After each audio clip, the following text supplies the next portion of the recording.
The English county of Somerset possesses a rich and colourful history that is steeped with tales of myth and legend. It has been the scene of many a mysterious and unexplained occurrence, one of which is known as the Charterhouse guest. Rolling their way through the verdant Somerset countryside, the Mendip Hills run all the way from the eastern side of the county across to the west. These imposing limestone features look down onto both the Somerset Levels and the iconic Cheddar Gorge, exhibiting some of the highest geographic points in the region. But beneath their seemingly impenetrable exterior lies a honeycomb of tunnels and caves that conversely provide the lowest depths recorded in southern England. It is said that this labyrinthine network of passageways is home to numerous mystical and supernatural entities. Some believe that the hills are the final resting place of King Arthur, who lies concealed in an underground chamber, watched over by the faithful Merlin. One ancient story describes the caves as being home to a pair of fearsome medieval giants, whilst others tell the legend of Roman soldiers who ventured beneath the surface, never to be seen again.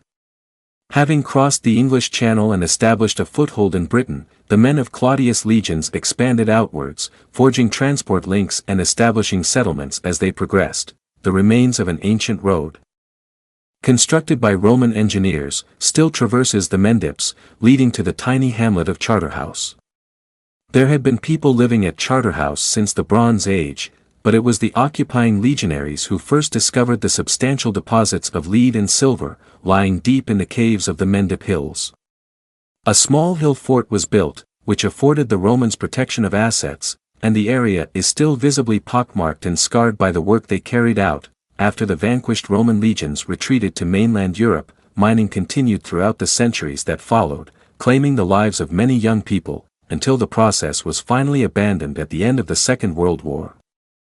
All that remains now are a few residential premises and an educational center, which provides outdoor pursuits for local schoolchildren.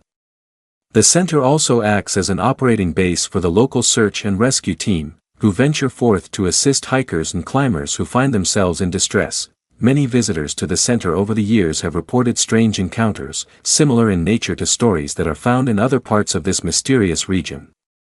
On a cold and rainy February weekend in 1982, 15 pupils from a secondary school in nearby Bridgewater arrived at the Charterhouse Center in order to participate in a hiking expedition across the Mendips.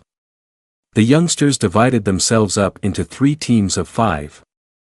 And then set out on foot from the education facility at intervals, each group accompanied by an escorting teacher. The 4th teacher accompanying the trip, Richard Gardner, took the school's minibus on ahead to a pre-arranged point along the planned route, and then waited to check on the welfare of the children as they passed by. The first 2 parties arrived in good order, but when the 3rd group of hikers approached, it was apparent that one of the girls had managed to become separated from her classmates, for she was nowhere to be seen.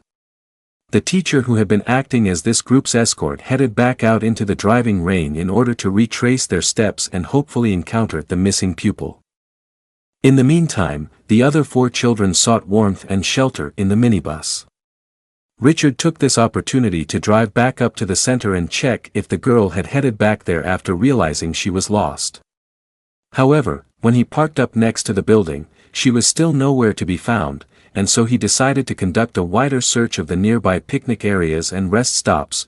One of these sites was a small collection of old mine workings and open pit shafts called Velvet Bottom, which had been named after the tufty and uneven nature of the ground it was located upon. Other than an aging scout hut and a few dilapidated wooden picnic tables, there was little else to be found there. But Richard figured it was as likely a place to find the missing girl as any other. After parking up nearby, he gave 3 blasts on the horn and then wound down the driver's side window to listen for any reply. As he strained to hear anything above the incessant hammering of the rain on the roof of the bus, he could have sworn he heard what sounded like children's laughter coming from the direction of the nearby scout hut. The old building itself was clearly locked and secured, but as he continued to listen, Richard could again hear the sounds of boys and girls happily playing together out in the rainfall. Thinking that his lost student may have encountered these local youths, Richard advised the schoolchildren to stay put and then set out towards the scout hut. As he slowly trudged through the sucking mud towards the isolated property, the happy sounds of play, fighting and laughter seemed to increase in volume, apparently emanating from behind the building. Moments later, when he eventually rounded the corner of the hut, the voices abruptly ceased, and to his utter surprise, there was no one there. The schoolteacher looked all around him in confusion, but there was nothing and nobody to be seen. Bewildered, he turned to head back up to the bus when a piercing shriek of childlike hilarity made his heart skip a beat. The cry of laughter had come from somewhere behind him, but when Richard again looked around the picnic area, there was nothing. There was a tall thicket of trees located about 50 meters from where he was standing, and he now assumed that this was where the laughing was coming from. Filled with a growing sense of unease and foreboding, he turned on his heel and started to walk slowly and deliberately towards the darkness of the tree line. He peered intently through the pouring rain into the gloomy shadows that separated the thick tree trunks, but could detect no movement. He was less than halfway towards the thicket when the smothering stillness of the scene was again punctured by a ripple of childish cackling and jeering. Richard didn't even have to look to know that the laughter had come from the direction of the scout hut, which was now behind him. Filled with frustration, he spun around and jogged through the mud towards the structure, throwing himself around the corner, but again saw nothing. He became frustrated, convinced someone was enjoying themselves at his expense, and decided he'd had enough. As he stalked aggressively back towards the minibus, loud and incessant laughter immediately erupted from the direction of the tree line and the scout hut. He could hear boys and girls chortling to themselves, seemingly from all around the rest area. He turned sharply, and once again, the noises ceased. Richard hurried back to the minibus, jumping into the driver's seat and instinctively locked the door as it closed behind him. One look at the terrified faces of his 4 students answered any question over his sanity. They had heard it too. He quickly started the engine and drove straight back to the rendezvous point, where he found his colleague, sheltering from the rain under a nearby tree, along with the missing girl. The rest of the day's activities passed by without incident, and when the hikers returned to the Charterhouse Center that evening, they found that the warden had come up to check on them. He was a kindly local man by the name of Terry Birch, and he sat and chatted affably to them at length. Eventually, after the children had settled into the dormitory for the night, Richard decided to ask Terry about the laughter he had heard earlier in the day, as he was still perturbed by what had taken place. When he asked the warden if there were any young children living in the hamlet's nearby residences, a haunted look washed over the older man's face. Terry explained that he had been warden at the facility for a good many years now, and that Richard was not the first person to have reported hearing the voices of phantom children upon the heights, but it was Terry's own personal unexplained encounter at the site, rather than his own, that would cause the young teacher to lose some sleep that evening, as well as his general warden duties at the center. One of Terry's additional tasks was to head up to the remote building ahead of each holiday season, and to check that all the stored mountain rescue equipment was clean and in working order in case of an emergency.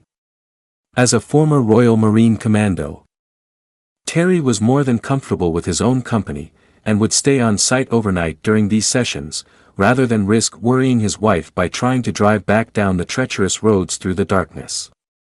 Roughly a year prior to Richard's own ghostly encounter, following a long afternoon of charging torch batteries and scrubbing waterproof clothing, Terry had finished watching the evening news, before making his way upstairs to the center's sickbay to get some sleep, preferring the cot that was situated in the corner of the first-floor treatment room to the cold and drafty dormitory. He had checked that all the ground floor doors and windows were secure, before bedding down for the night. Terry was awoken sometime later by the sounds of movement in the darkness outside. As he lay still in the cot, he could clearly hear something making its way through the undergrowth at the rear of the building, following the line of the perimeter. Believing the visitor to be inquisitive badger or fox, he dismissed the sounds, only to hear them again a few minutes later, this time much closer. Instead of the rustling of dead leaves and foliage, he could now hear the persistent clattering of claws on the center's wooden floorboards downstairs. Whatever had been moving around outside, had now somehow found its way inside the premises. At first, the ex-serviceman was confused, and then a little annoyed. He had personally checked that all of the downstairs entry points were locked and secured before retiring for the evening, so how the creature had managed to gain entry was puzzling to him. Still, he resolved that if it had found its way in, it could find its way back out again, he was far too tired and comfortable to get out of bed and spend another hour chasing an animal trying to usher it out of the building. He furtively glanced across to the locked door of the sickbay and tried to get himself back off to sleep. But the sounds of movement did not stop, and only continued to get louder. After a time, he began to hear a faint thudding sound, which gradually began to draw closer and closer. The nocturnal intruder was climbing slowly and deliberately up the center staircase, before it came snuffling and scratching at the sickbay door. Recounting his story, Terry did not know why he chose to remain in bed. He was still hopeful that the curious animal would lose interest and leave the premises of its own accord, but unfortunately, that would not be the case. As he lay there, he heard the wooden door creak in protest as it was nudged inwards from outside, but the lock held and it remained stubbornly closed. For a moment there was silence, and then came another sound, terrifying in its nature. Terry would relate to Richard how he was frozen in horror, not daring to look as he heard what he could only describe as the sound a stiff brush would make if rubbed slowly against a polished surface. Something was sliding under the door. The space between the door and the floorboards could only have been half an inch wide at most, but whatever this creature was, it was managing to push itself through the tiny gap. The dragging noise gradually stopped, and an uncomfortable silence descended on the room. Terry lay in the cot, staring at the wall next to him, his back to the door. As he slowly and deliberately turned over to look at what was behind him, he caught sight of an indistinguishable black shape, barely visible in the darkness of the room. Suddenly the small bed was rocked by a violent impact, and he felt claws and teeth connecting with his feet and legs. With an angry and desperate scream which he directed towards the unknown creature, Terry kicked out wildly, feeling his repeated blows connecting with the unknown shape that jerked and recoiled from each impact.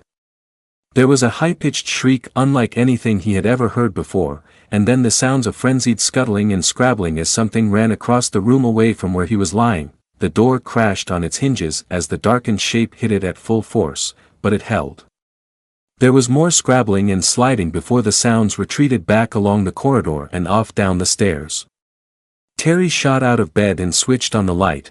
Inspecting the room, he found his night bag appended in the middle of the floor, his clothing strewn everywhere. There were fresh scratches and scuff marks along the side of the bed. And in his desperate struggle to foil the creature's attempts to drag him away, Terry found he had inadvertently torn an electrical wire and some plaster out of the wall next to him. A cautious walkthrough of the ground floor found nothing out of the ordinary. With all of the doors still firmly locked and bolted, Terry could find no possible way that the animal could have gained entry into the secure premises, or indeed made its way back out again, and yet the visible signs of his overnight battle with the mysterious interloper were still plain to see in the room he had tried to sleep in. So just what exactly did both Terry and Richard encounter upon the windswept and isolated heights of rural Somerset? In the case of Richard, were these the mischievous and playful spirits of children who had died at the location whilst scraping precious metal deposits from the brickwork of industrial chimneys? And what was the unidentified creature that tried to drag Terry from his bed in the middle of the night? Was it a supernatural entity, or was it simply an extremely vivid dream? And if it was the latter, how do we explain the damage to the bed? Could Terry have done this? When viewed objectively, one has to question Terry's behavior throughout the whole ordeal.